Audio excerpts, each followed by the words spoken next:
and guidelines to ensure that Americans have the most accurate, data-driven information supported by science and hard facts, not special interests or partisan ideology. President Trump has tasked two of the great individuals behind me, USDA Secretary Rollins and HHS Secretary Kennedy, with collaborating on this vitally important project. And today they are here to officially unveil the 2025 to 2030 Dietary Guidelines for America. These new guidelines are informed by the best and most reliable research on health and nutrition, particularly as it relates to the role of our diets in the prevalence of chronic disease in the country.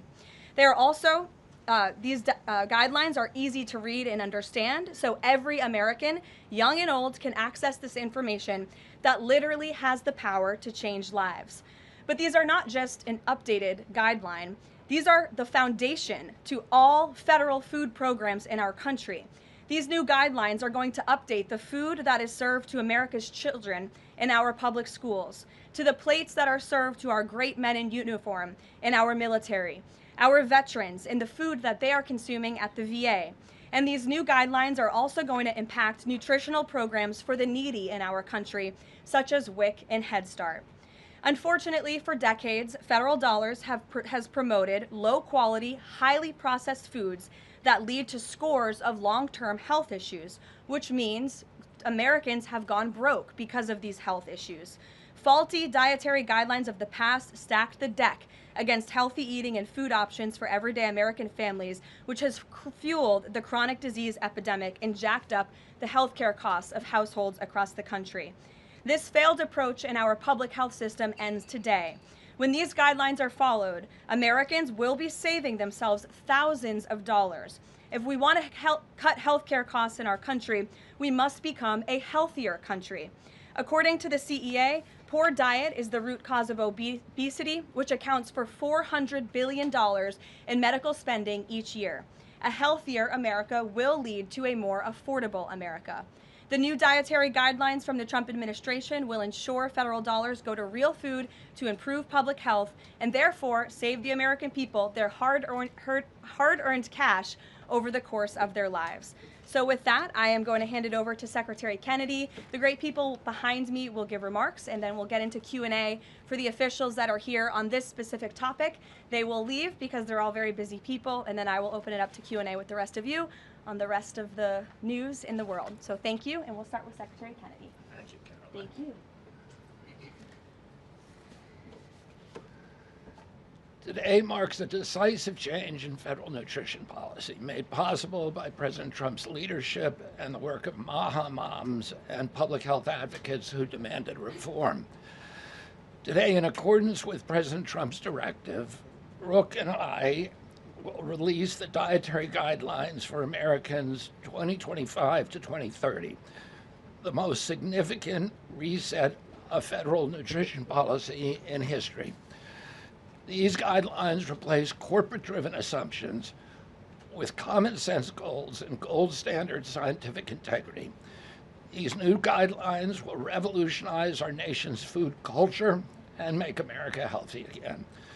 For decades, Americans have grown sicker while healthcare costs have soared. The reason is clear. The hard truth is that our government has been lying to us to protect corporate profit-taking, telling us that these food-like substances were beneficial to public health. Federal policy promoted and subsidized highly processed foods and refined carbohydrates and turned a blind eye to the disastrous consequences. Today, the lies stop. The new guidelines recognize that whole, nutrient-dense food is the most effective path to better health and lower healthcare costs. Protein and healthy fats are essential and were wrongly discouraged in prior dietary guidelines. We are ending the war on saturated fats. Diets rich in vegetables and fruits reduce disease risk more effectively than many drugs. Whole grains outperform refined carbohydrates. Added sugars, especially sugar-sweetened beverages, drive metabolic disease, and today our government declares war on added sugar. Highly processed foods loaded with additives, added sugar, and excess salt damage health and should be avoided. As Secretary of Health and Human Services, my message is clear: eat real food. Nothing matters more for healthcare outcomes, economic productivity, military readiness, and fiscal stability. The dietary guidelines shape dozens of federal feeding programs, including Head Start. These standards affect 45 million school lunches every day, meals for 1.3 million active duty service members, and food served to 9 million veterans in VA hospitals. Today begins the work of aligning those programs with affordable, whole, nutrient-dense food. Implementation requires coordination across the government. I'm working with many of my fellow cabinet secretaries to deliver results. I want to thank Bobby Mukamala, thank you very much, who is the president of the American Medical Association, for committing to mobilize the medical community on nutrition. And I thank also the American Academy of Pediatrics for partnering on this effort. I also look forward to working with Dr. Jay Bhattacharya and Dr. Marty McCary to fund and prioritize rigorous nutrition research at the NIH and at the FDA. The stakes are measurable and severe. A Johns Hopkins analysis estimates that 48% of every federal taxpayer dollar now goes to healthcare. The CDC reports that 90% of healthcare spending treats chronic disease. That means that 40%, 40 cents of every dollar that taxpayers pay in this country is going to treat diseases that could be averted through good food. The United States has the highest obesity and type 2 diabetes rate in the developed world. We spend 3 times more per capita than the European Union on healthcare, yet our life expectancy is 5 years lower, largely due to diet-related chronic disease. Our childhood obesity rate is 5 times higher than countries like France. 1/3 of U.S. teens have prediabetes, over 35% are overweight or obese, and 20% of young adults have non-alcoholic fatty liver disease. 77% of military-aged Americans are ineligible for military service because of diet-related conditions. If a foreign adversary sought to destroy the health of our children, to cripple our economy, to weaken our national security, there would be no better strategy than to addict us to ultra-processed foods. It's shocking that our own government helped to drive these cataclysmic changes in our diet. The damage is real, it is preventable, and President Trump has ordered it to end. If the United States reduced obesity, type 2 diabetes, heart disease, and Alzheimer's to Japanese levels, we would save approximately $600 billion a year. About 50% of Medicare's projected long-term deficit, or $5,000 per family annually. Current policy worsens the problem. 42 million Americans rely on SNAP, where common purchases include sugary drinks, candy, and chips. 78% of SNAP recipients are enrolled in Medicaid, and 90% of Medicaid spending goes to chronic disease. These incentives raise healthcare costs and undermine health. This must change. The new framework centers on protein and healthy fats, vegetables, fruits, and whole grains. And you can see the food pyramid here.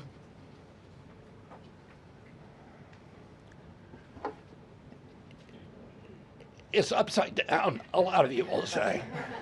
But it was actually upside down before, and we just righted it. For the first time, the dietary guidelines directly address ultra-processed foods and set firm sugar limits in federal procurement, driving a significant reduction in added sugar in school meals. I want to thank President Trump for his leadership and the partners committed to ensuring that federal food dollars support real food and better health. Thank you. And I want to introduce my partner and friend, Brooke Rollins, who was an extraordinary collaborator on this. Thank you. Well, good morning, everyone. Happy New Year. What a honor to be here. I think this is Karoline's first press conference back, and what a great way to start the new year, 2026. I want to thank Secretary Kennedy. Your commitment to the well-being of Americans is such a blessing to this nation. We have been working on these new dietary guidelines really since almost day one. Bobby and I were voted on the same day and sworn in on the same day. So I think the partnership from minute one has been real and extraordinary. As Secretary Kennedy mentioned, America is in the middle of the worst chronic health crisis in our nation's history. Over 40% of the roughly 73 million children in the United States have at least one chronic health condition, and nearly 90% of healthcare spending goes toward treating people with chronic disease. Secretary Kennedy mentioned that, but it is really important to keep underscoring that fact. This crisis is unacceptable. It prevents Americans from living healthy and happy lives. And for decades under both Republicans and Democrats, federal incentives have promoted low quality, highly processed foods and pharmaceutical interventions instead of prevention. As a result, nutrient-dense whole foods grown by America's farmers and ranchers have been increasingly displaced. The Trump administration is acutely aware of this danger, and today this announcement is making a major step in doing something about it. Thankfully, the solution is simple and should be non-controversial: eat real food. This is the main message of the new Dietary Guidelines for Americans 2025 to 2030, which encourage households and schools to prioritize whole, nutrient-dense foods. That means more protein, more dairy, more healthy fats, more whole grains, more fruits and vegetables, whether they are fresh, frozen, canned, or dried. We are finally putting real food back at the center of the American diet. Real food that nourishes the body, restores health, fuels energy, and builds strength. This pivot also leans into the abundant, affordable, and healthy food supply already available from America's incredible farmers and ranchers. By making milk, raising cattle, and growing wholesome fruits, vegetables, and grains, they hold the key to solving our national health crisis. And President Trump is mobilizing government to ensure families across America have greater access to these healthy foods. In the past 12 months, inflation has slowed and wages have risen for the first time in 5 years. Under President Trump's leadership, prices for everyday staples are declining, and more help is on the way. Recent data show that fruits, vegetables, dairy, and proteins, including eggs, pork, and ground beef, are becoming even more affordable every day for our American people. American households enjoy the most affordable and abundant food in the world, and today's release only reinforces that reality. A healthy meal is within reach for all American families. These new dietary guidelines are a framework which is meant to be customized to meet the needs, the preferences, and the financial status of all American families. For example, a meal including such items as pork, or eggs, or whole milk, or cheese, tomatoes, other fresh and frozen fruits and vegetables, whole grain bread, corn tortilla can cost today right around $3 for that meal. $3. And soon USDA will finalize our stocking standards, which means that those businesses in America that take the SNAP benefit, what they are required to stock in order to take that benefit. By the way, that's almost 250,000 retailers across America. That very soon we will be finalizing that rule that will mandate all 250,000 retailers in America double the type of staple foods that they provide for America's SNAP households. This means healthier options will be in reach for all American families, regardless of circumstance, at levels never seen before in our country. These dietary guidelines are foundational to so many USDA programs, and their introduction marks the first step in connecting America's schools and dinner plates to the best of American agriculture. Make no mistake, Under President Trump's leadership, we are restoring common sense, we are restoring scientific integrity, and we are restoring accountability to federal food and health policy. The new guidelines are all about putting the well-being of Americans first, exactly where it should have been all along. This is the foundation that will make America healthy again, not just for those of us alive today, but for our children and our children's children and those coming behind.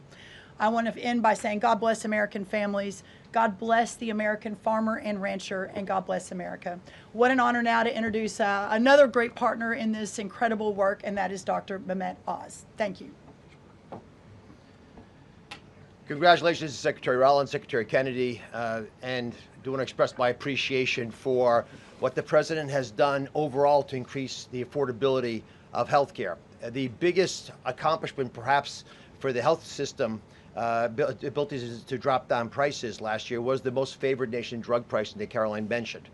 These are incredibly effective at reducing the costs, for example, of what the President calls the fat shot, the Ozempic, GLP-1s category of medications. We dropped them dramatically.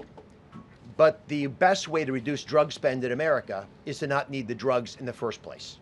What you're hearing today with these dietary guideline adjustments are going to be massively effective, and not just dropping the need for us to buy these weight loss drugs, but buy the expensive drugs for autoimmune problems. We have evidence that food is medicine when it comes to conditions as varied as mental health issues from Alzheimer's and depression to fundamental realities of how children learn in school. So the question then becomes, what is this actually going to do in dollars and cents? And I had the group at CMS run some numbers for us to try to give you concrete assessments of how much this will drop the spend that the federal taxpayer must make for Medicare and Medicaid. And I'm more optimistic today than ever that we can address the fast rising rate of healthcare expenses in America because of movements like this. Right now, we're increasing health expenditures in America at roughly twice the rate of the GDP growth. We will correct that if we can get America to be healthier, because you can't be a wealthy nation without being a healthy nation. So 2 numbers for you to remember. The first is 30 billion. Why? 30% of healthcare costs are directly attributable to obesity.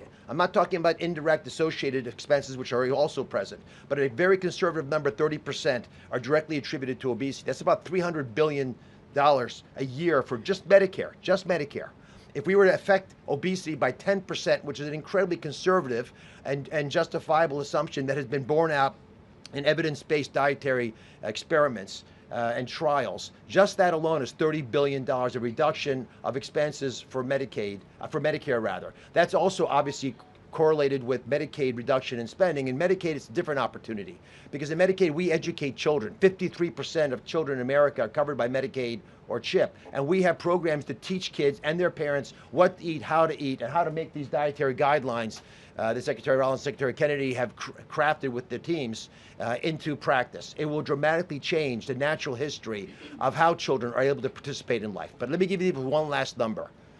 If we're able to get the average American, who today retires on average at age 61, get them just to work 1 year longer, because they feel so vital, so strong, so bullish about their future, because they're feeding their bodies nutrients that are essential to their high-functioning productivity, we will increase the overall GDP of our nation by trillions of dollars. So we will reduce healthcare expenses. At the same time, we jazz up the U.S. economy with trillions of dollars created by the productivity of American workers. God bless you both for making the DGA feasible and making it perhaps the wisest investment we could make in our communities. Marty McCary is one of my closest friends, the powerful leader of the FDA who's been taking brave steps along the line and has additional insights. Thanks. Thank you, Dr. Oz. Today marks the beginning of the end of an era of medical dogma on nutrition.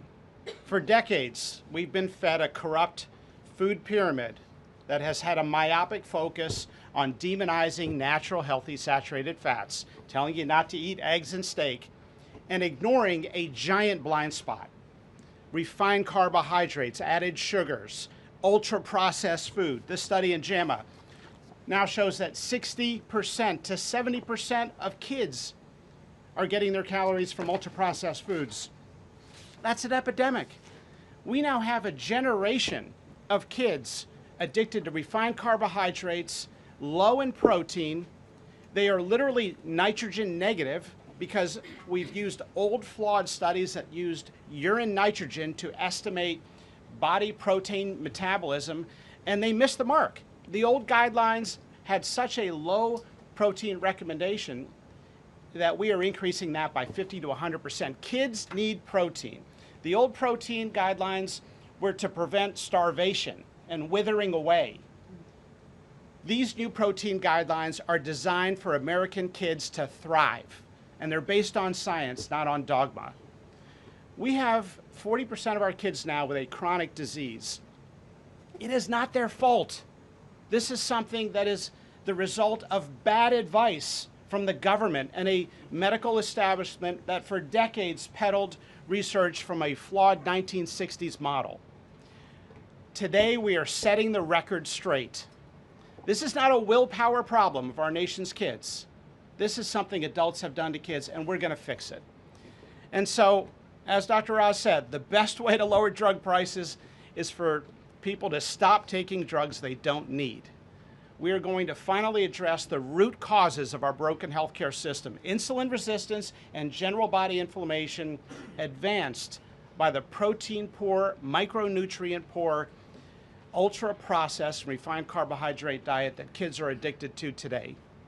And so, on behalf of the Food and Drug Administration, we are proud to be a part of this. We are grateful to be contributing to this work. Thank you, Secretary Rollins. Thank you, Kyle Diamantis, the best deputy commissioner for food at the FDA the agency has ever had. This is a historic day in America. Thank you, Karoline. Thank you, Doctor. Thank you so much. Thank you. I hope everyone's inspired to go eat a salad for lunch after this briefing.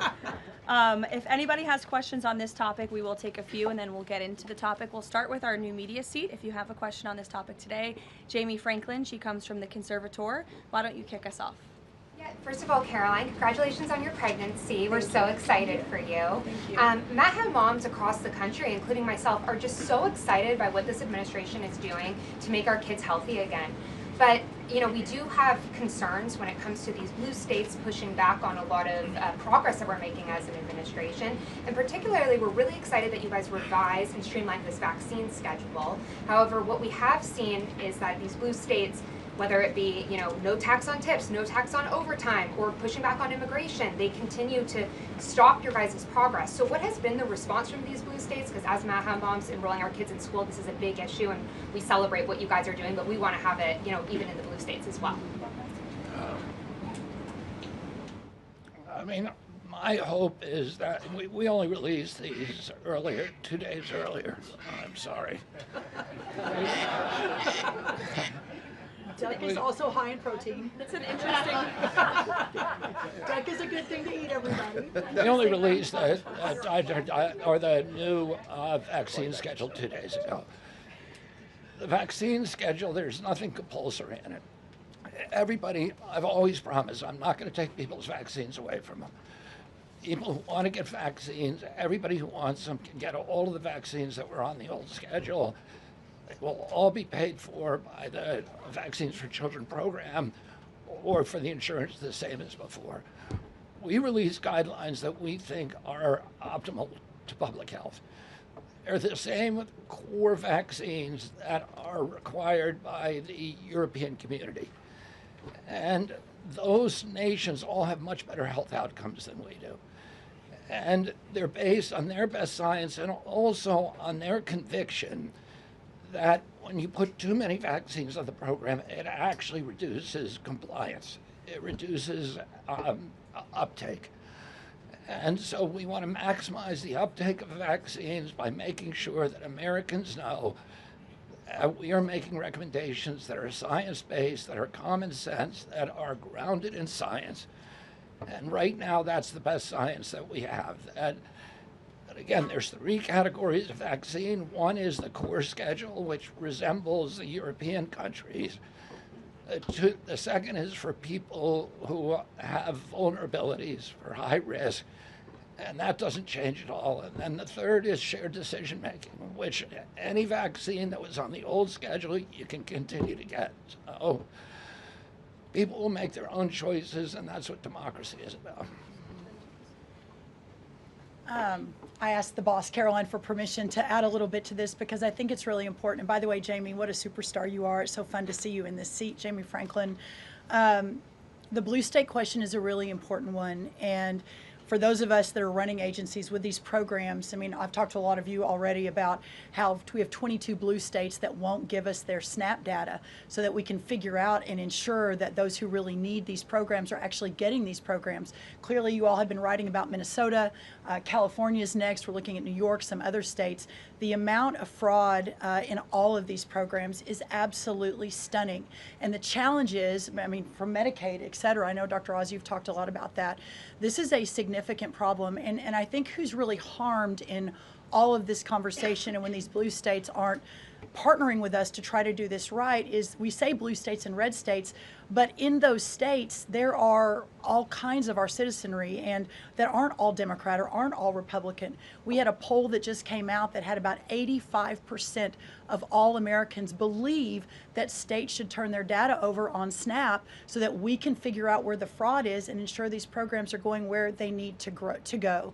So my request of these blue states and these blue state governors is partner with us. Let us figure out how to do this better. Let us make sure that whether it's the vaccine schedule or the SNAP program or the Medicaid program or the child care program, that we are doing everything we can to protect every tax dollar, but to also ensure those who need it the most vulnerable in our society, are getting the programs they need versus those who A, are not even supposed to be here, or B, are cheating the system.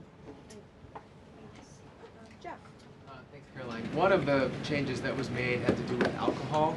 Secretary Kennedy or Dr. Oz, could you explain the science behind the new language on not saying 2 drinks for men and 1 drink for a woman every day would be healthy, and whether or not the industry had an impact on the language of moderation versus just saying alcohol is not healthy and you shouldn't drink it?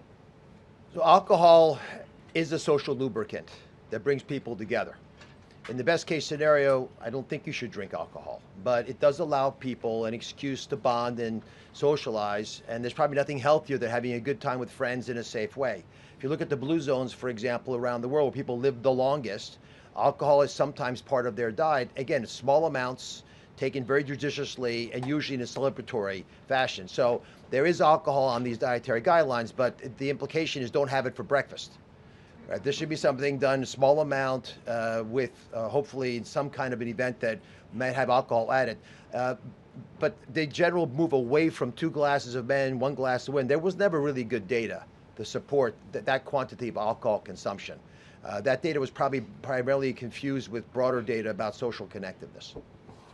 Take a couple more. John? Thanks a lot, Caroline. Secretary Rollins, I'm curious about with these guidelines. They're not mandates, they're guidelines. What are the practical effects of these guidelines on public schools all across the country?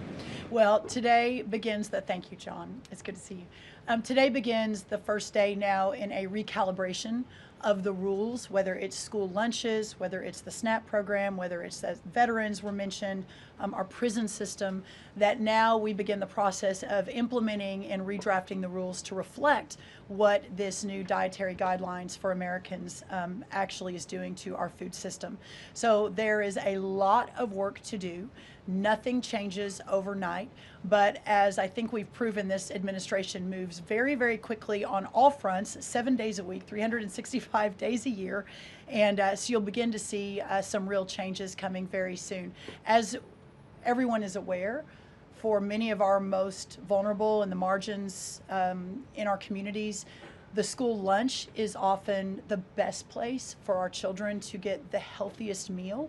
Hopefully with stocking standards and reworking SNAP and the SNAP waivers we've done, that begins to change too. But right now, that is going to be the single most important, from my perspective, move forward, is the school lunches and making sure that we're getting the right amount, the best amount, and most nutrient-dense foods into the schools. Thank you. You also mentioned, Secretary Rollins, cost when you had your remarks a little bit earlier.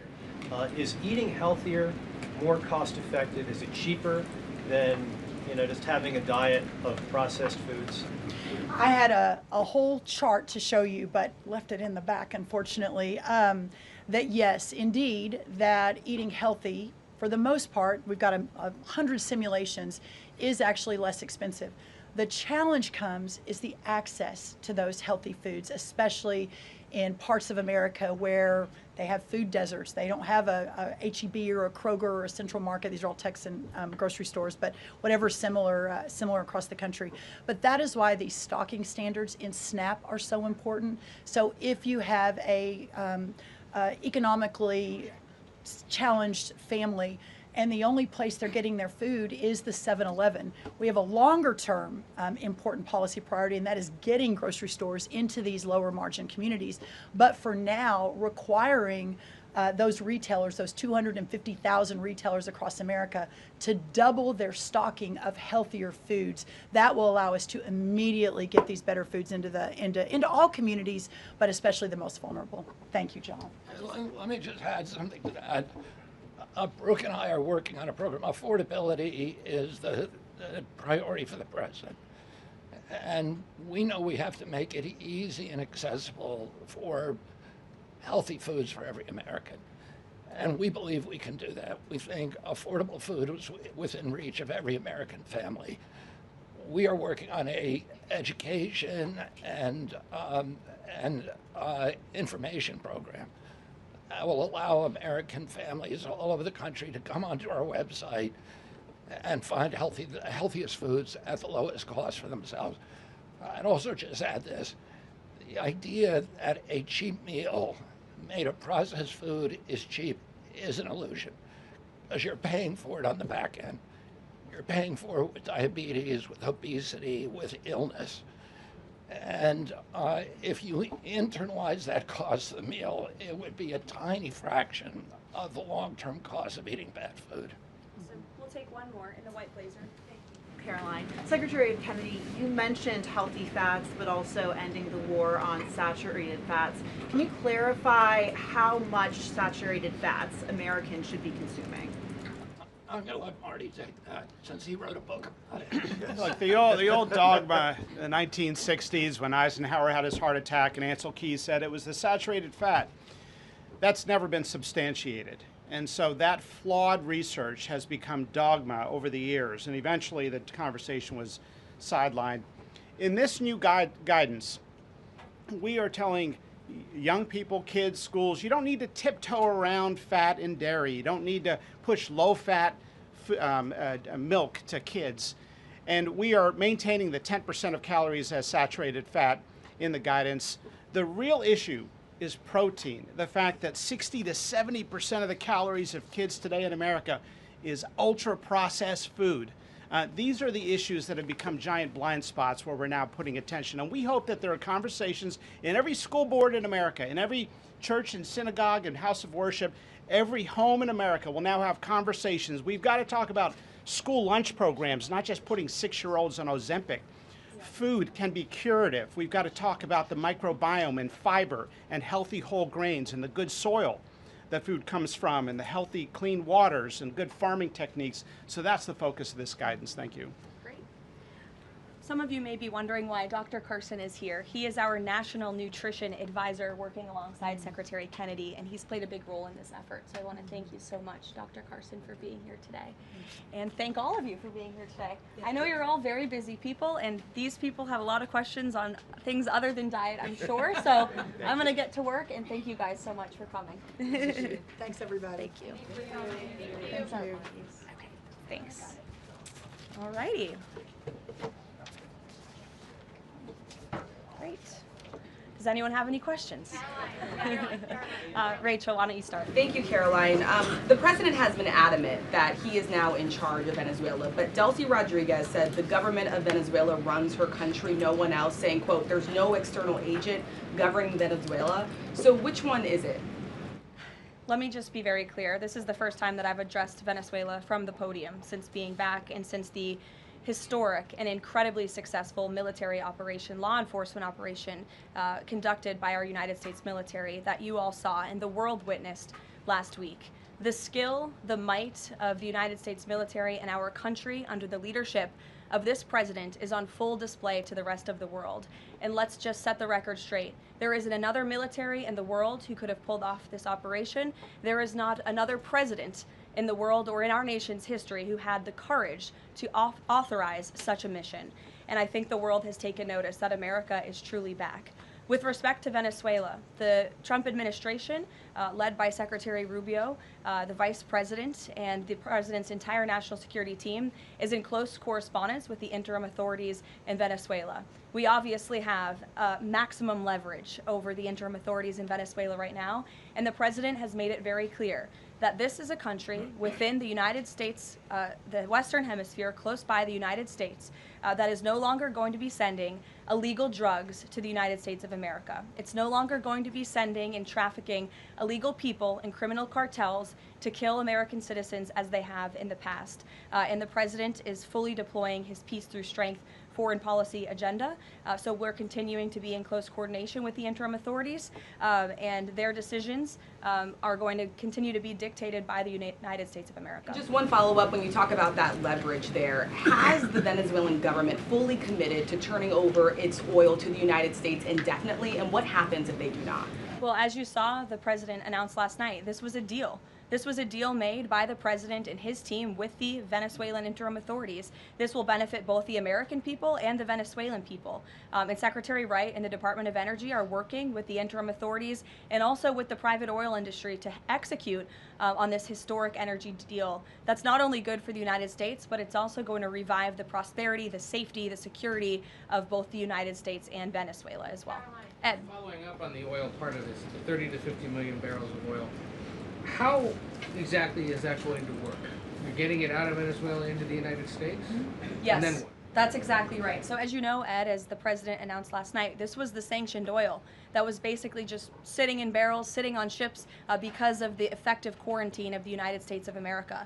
And the interim authorities have agreed to release that oil to the United States, so it will be arriving here at home very soon. The United States government has already begun marketing Venezuelan crude oil in the global marketplace for the benefit of the United States, engaged the world's leading commodity marketers, key banks to execute and provide financial support for these crude oil and crude product sales. All proceeds from the sale of Venezuelan crude oil and products will first settle in U.S.-controlled accounts at globally recognized banks to guarantee the legitimacy and integrity of the ultimate distribution of proceeds, and those funds will be dispersed for the benefit of the American people and the Venezuelan people at the discretion of the United States government. It sounds like it requires a lot of private sector engagement and agreement And from the oil industry and the banking industry. That's Do you right. have that yet? There's a lot of private sector engagement that's happening right now. As you know, Secretary Wright, our energy secretary who's heading up this big project, is in Florida today meeting with some of these oil executives. And as we confirmed earlier, they will also be at the White House later this week. So they are absolutely eager to invest. They're eager about these opportunities.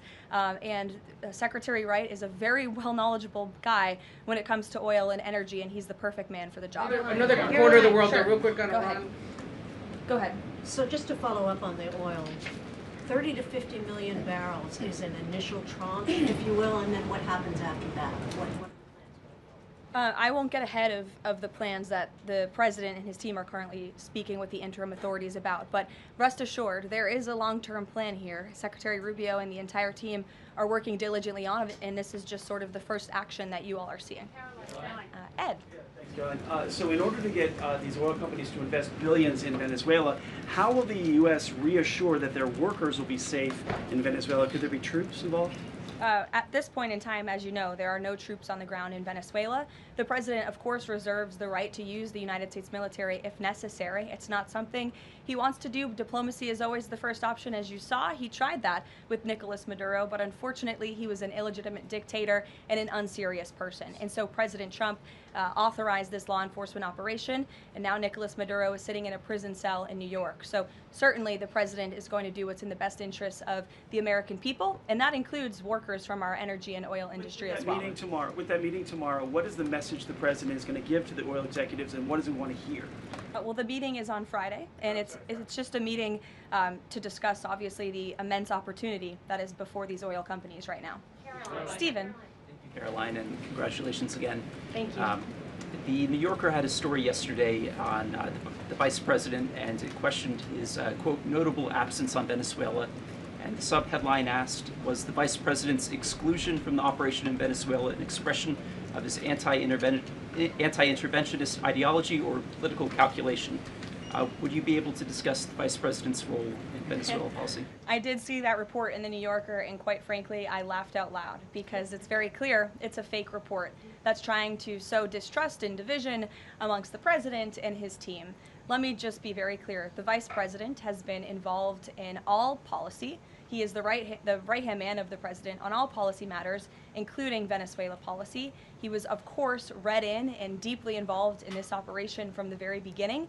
And he was present on the night of the operation via secure communication at a different location as to not damage the operational secrecy of this mission. That was so incredibly important to ensure that this mission could be carried out successfully without endangering our troops. Sure. The U.S. seized a tanker recently.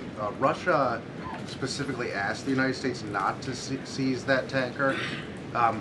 Does this action risk a larger conflict with Russia? I believe you're referring to the Bella 1 tanker that was seized this morning. The Department of Justice and the Department of Homeland Security, in coordination with the Department of War, did announce that seizure this morning for violations of U.S. sanctions. I've spoken about the enforcement of our sanctions policy at the podium prior to the new year, and this administration is going to fully enforce the sanction policy of the United States. The vessel this morning was seized in the North Atlantic pursuant to a warrant issued by a U.S. federal court after being tracked, and this was a Venezuelan shadow fleet vessel that has transported sanctioned oil, and the United States of America, under this president, is not going to tolerate that. I would also just add the vessel had a judicial seizure order, and the crew, so that means the crew is now subject to prosecution for any applicable violation of federal law, and they will be brought to the United States for such prosecution if necessary. Kelly. Karoline, Happy New Year to you. Thank you. You too. I'd like to talk to you about a couple of things real quickly. The first question about the Venezuelan people. As you know, there's some 8 million Venezuelans here, some of them celebrating in the streets. There are Venezuelans on the ground who are concerned about their safety. What does the Trump administration, what is it doing to actually help people in Venezuela understand that they will be secure throughout this transition? I think the fact that this president actually followed through on the long-held promise of the United States of America, the bipartisan promise to take down the illegitimate Maduro regime, should give assurance to the Venezuelan people and also Venezuelan Americans who fled this communist regime for a better life here at home, that this is a president who is serious about taking down illegitimate regimes and who is also serious about securing the security of the United States of America, including the Venezuelan American people.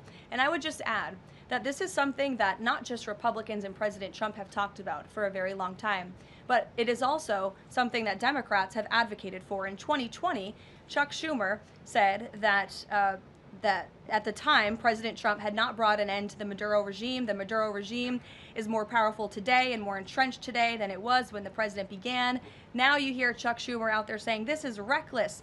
The American people and the Venezuelan people should be in fear. But this is something that Chuck Schumer has long advocated for.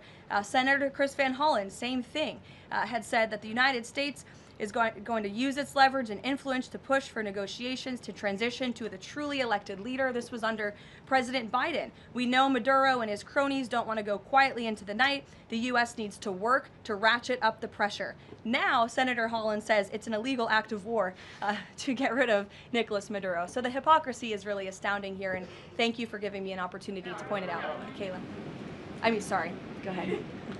Yes. So there are reports that the administration is demanding that Venezuela cut ties with China, Russia, Iran, and Cuba. Can you confirm? I'm sorry?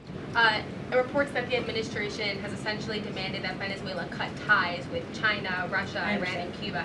Can you confirm that? Well, those alleged demands were made in a classified briefing by Secretary Rubio, and I know that there's a lot of leaks coming out of these classified briefings, so I'm not going to confirm or deny or get into what the Secretary has said in classified settings to members of Congress. But I think that the administration has made it quite clear to the interim authorities in Venezuela that this is the Western Hemisphere, and American dominance is going to continue under this president. There have also been reports that the U.S. could potentially buy Greenland as one potential option on the table. What would such an offer look like? Is there anything monetarily you could provide? Any details there? Well, that's something that's currently being actively discussed by the president and his national security team. And I would point out that the acquisition of Greenland by the United States is not a new idea. This is something that presidents dating back to the 1800s have said is advantageous for America's national security. The president has been very open and clear with all of you and with the world that he views it in the best interest of the United States to deter Russian and Chinese aggression in the Arctic region. And so that's why his team is currently talking about what a potential purchase would look like. Jackie. Caroline, just following up on Greenland, why not rule out taking it by military force? I know that past presidents and past leaders have often ruled things out. They've often been very open about ruling things in and basically broadcasting their foreign policy strategy to the rest of the world, not just to our allies, but most egregiously to our adversaries. That's not something this president does. All options are always on the table for President Trump as he examines what's in the best interests of the United States. But I will just say that the president's first option always has been diplomacy. Again, look at Venezuela. He tried ardently to strike a good deal with Nicolas Maduro, and he told him, I will use the United States military and you will not like it if you don't take such a deal.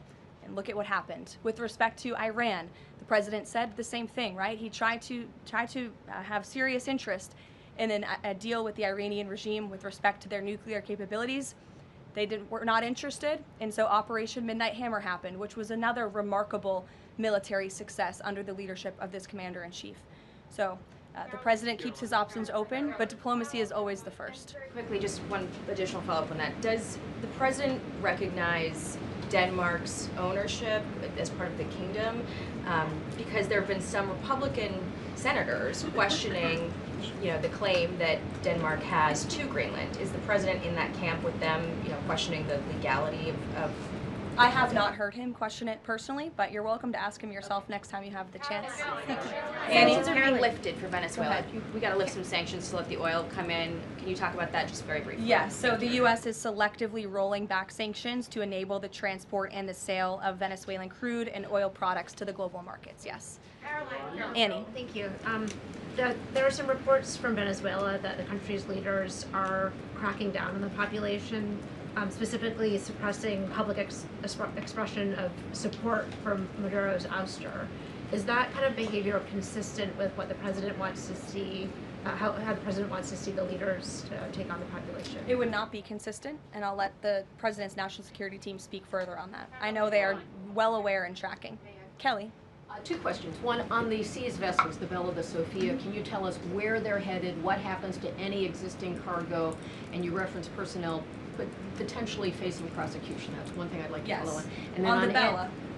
Yes, okay. And on Annie's question, if I could also ask, does the administration believe that the interim regime should release all political dissidents and prisoners and return detained Americans?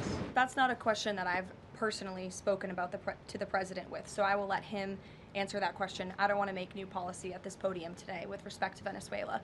With respect to the two ships that you mentioned, I spoke with you about the Bella 1. There was another vessel this morning, the Sophia, that in coordination with the Department of War, the Department of Homeland Security apprehended it.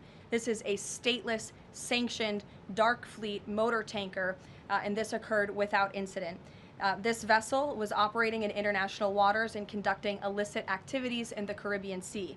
The U.S. Coast Guard is escorting the Sophia to the United States for final disposition. To answer your question, Kelly, directly, this was through Operation Southern Spear.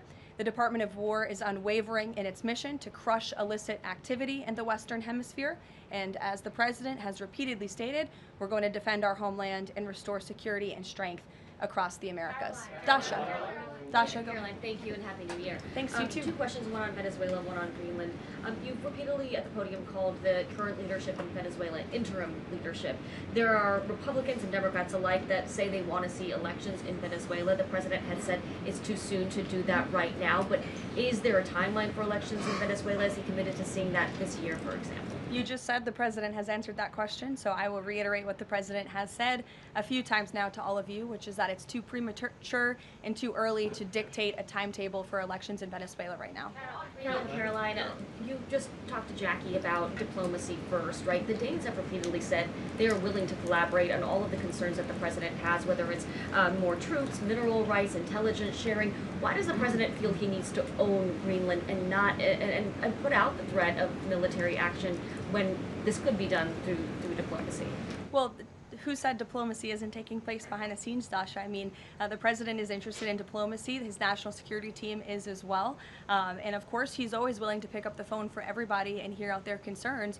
But the president is the president of the United States of America, and he's always going to be very clear about what he views as being in our nation's best interest. Reagan.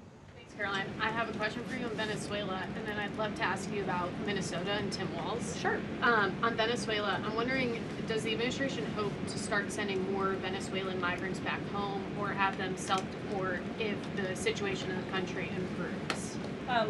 As far as I'm concerned, the policies of the Trump administration and the Department of Homeland Security have not changed.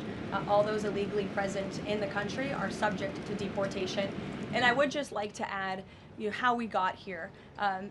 The president was very clear on the campaign to the American public, and it's one of the many reasons they resoundingly reelected him back to this office, that he was not only going to crush foreign drug cartels, but that he was not going to stand by and watch as the illegitimate Venezuelan regime was sending illegal criminals and gang members and rapists and murderers to our country, which happened to the tune of thousands under the previous administration and president. And so there could be nothing more America first than this operation that took place last week.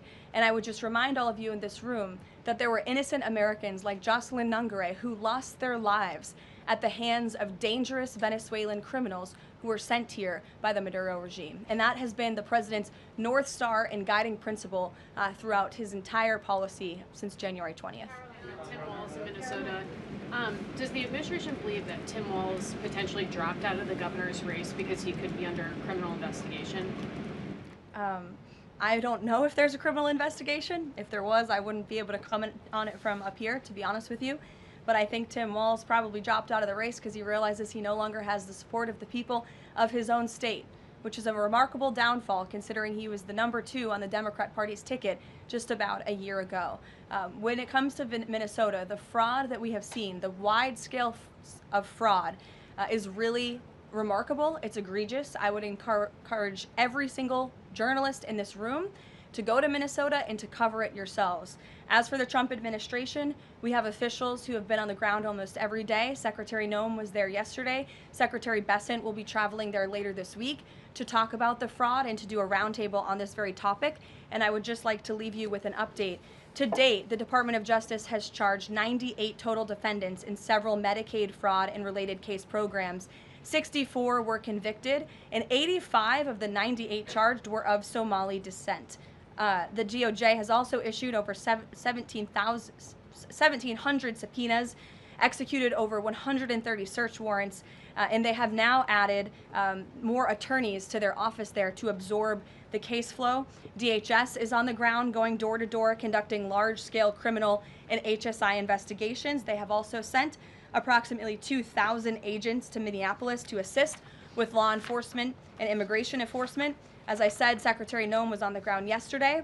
The Department of Health and Human Services has also begun requiring a justification and photo evidence for all child care related payments nationwide, and they required Minnesota to conduct a full audit of all child care centers. They also froze $185 million in funding to Minnesota.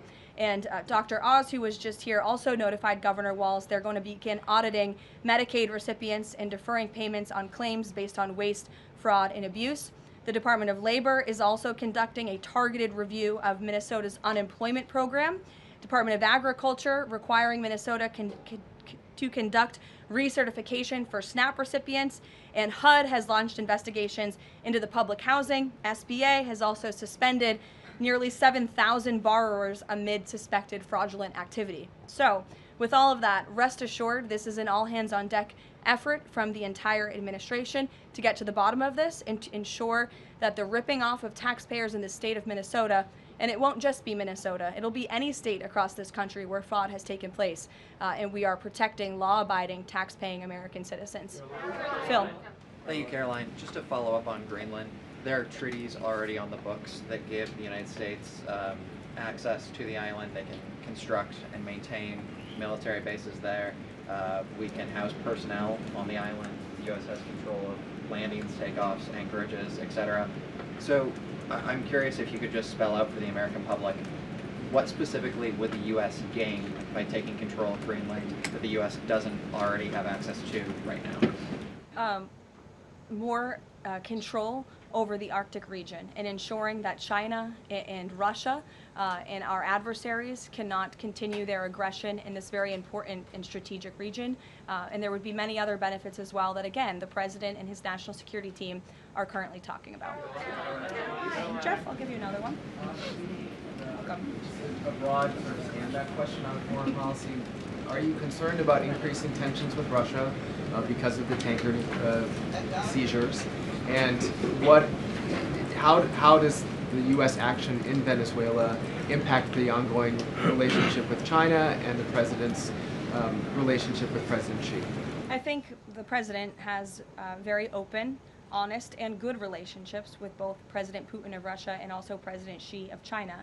He has spoken with them numerous times, as you know, since coming to office about a year ago, and I believe that those personal relationships are going to continue. But as for the President and the United States, he's going to enforce our policy that's best for the United States of America. And with respect to these ships seizures, that means enforcing the embargo against all dark fleet vessels that are illegally transporting oil, and only legitimate commerce, to answer your question much earlier, Rachel, determined by the United States, is going to be permitted. And that's the policy of this administration, and he's not afraid to implement it. One more stand back. Just one more stand back. I just want to ask the last one. I remember asking the President at the very beginning of his term if he was committed to Article 5 and NATO, and he said yes. Has his stance on NATO or his commitment to NATO changed? Did you see his statement earlier today? He said we will always be there for NATO, even if they are not there for us. And I think that answers your question directly. Yes. Just to follow up on what Jeff was saying there, will the President commit that if any NATO members are attacked, the United States will come to it? Again, the President addressed this directly himself this morning after seeing the coverage from all of you in this room on television, and he made it very clear we're always going to be there for NATO, even if they have not done right by the United States of America. And they have not, they have finally increased their defense spending at the request of this president, but it was only because of this president that they did that. We'll take a couple more. Michael, go ahead. Thank you, Caroline. Happy New Year and congratulations. Thank you. Two questions, if You I too. may. One on healthcare, one on Mexico. On healthcare, the president says he wants Republicans to be flexible on the Hyde Amendment in order to pass healthcare legislation. What is the White House's message to pro-life voters who say federal funding for abortion goes against their values? Well, the president did not change the administration's policy. It was President Trump who signed an executive order protecting the Hyde Amendment. It's the Trump administration that has taken multiple actions on various fronts to ensure that taxpayer dollars are not funding the practice of abortion. What the president was saying yesterday was Republicans, and frankly Democrats too, need to show a little bit more flexibility so we can actually get something done with respect to the issue of health care. Republicans have amazing ideas. The president himself, as we spoke about earlier, has launched this Most Favored Nation drug pricing initiative, has cut good deals with Big Pharma. He wants to see Republicans and Democrats too, if they're willing, codify those executive orders into law so that these good deals can remain and these prices can continue to be lowered long after this president and this deal maker in chief is gone. The president's talked a lot about health savings accounts and giving more money back to the healthcare consumer rather than to these giant insurance companies, and he's been very outspoken and tough on them too, and I think you'll see more and hear more from him directly on that issue. So he wants to see Congress get something done with respect to health care, and that was the point that he was driving home yesterday. Mexico, Caroline, Haley, President Trump says the drug cartels are running Mexico. What action does he need to see Mexico's President Claudia Sheinbaum take to prove that she's in control of that country, in control of those cartels? And does the White House believe she's able to do that without U.S. intervention? Look, I think the president was speaking very candidly and frankly about the reality on the ground in Mexico. Haley. Caroline, Happy New Year. I wanted to Thanks, ask you too. you about the seized tanker, the Vela. There were reports before this that Russia had sent a submarine to escort it. Was there any engagement with that submarine? And then was the deconfliction line with Russia used ahead of boarding that? Again, this was a Venezuelan shadow fleet vessel that has transported sanctioned oil. The vessel was deemed stateless after flying a false flag, and it had a judicial seizure order, and that's why the crew will be subject to prosecution. Mary. On Colombia, the president talked over the weekend and suggested that he would be open to an operation there. Should the president of Colombia be expecting Delta Force anytime soon? And then I had another one for you on California. That would be a very unwise question for me to answer, to weigh into. What's your next question? On California, can you share any more about the fraud investigation? The president said that there was one. Who's being investigated and where is it starting? Again, this is going to be a all-hands-on-deck government-wide effort. The president has directed all agencies across the board to look at federal spending programs in not just Minnesota, but also in the state of California to identify fraud and to prosecute to the fullest extent of the law all those who have committed it. Take one more. Sure. Thank you. Caroline, yesterday was the 5-year anniversary of January 6th. Democrats and mainstream media continue to push their big lie that it was an insurrection and that police officers died that day. The reality is that 4 Trump supporters died on January 6th and 2 women were killed by January 6th police. Everybody knows Ashley Babbitt was shot in cold blood by Capitol Police Officer Michael Byrd, but there was another woman, her name was Roseanne Boyland from Georgia, and she was pepperballed, gassed, and ultimately brutally beaten with a stick by January 6th police officer Lila Morris. The Biden administration and mainstream media lied and told Americans Roseanne Boyland died of a drug overdose on Capitol steps. Her family is now asking for an investigation. Is the administration aware of the circumstances of her death, and will there be an investigation finally? Well, for investigation, I will have to defer you to either the FBI or the Department of Justice, and I'm sorry to have to do that. But with respect to all of the facts that you just laid out, the White House relished the opportunity yesterday to actually create a new website to share the facts with the American public, but also all those in this room. We knew the media would be covering January 6th quite a bit because they think it's something that the American people are still believing their lies on. They think it's something that still helps their case against this president. Obviously not, or else he wouldn't have been reelected in an overwhelming fashion in November of last year. And so I would encourage everyone to take a look at the website. It's quite well done. And thank you all very much. It's great to be back with you.